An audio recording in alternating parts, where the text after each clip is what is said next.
there! In today's video, I will show you how to measure with the help of your Samsung Galaxy S23. Let's get started. So as a first step, we would need to open camera, and here in the shoot modes, we would need to click on more. Here, go to the AR zone and then click on this button which is saying quick measure. And this is it. Now we would need to move the camera around a bit to start. So let's do it. So after you are done, the next thing that you are going to see, this is these two circles at the center of your screen.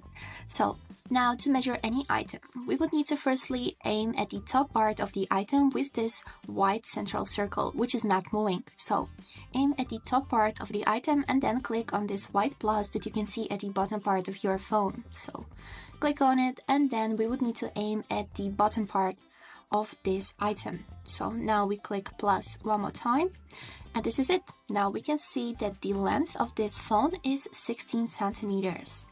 So to delete and measuring, we would need to click on this delete icon on the line. So now, for example, let's try to measure height of this phone. So I'm aiming at the top part of this phone, clicking this white plus, and then at the bottom part. And like this, we can see that height of this phone is 5 centimeters. And this is it for today. I hope this video was helpful for you, and thank you so much for watching.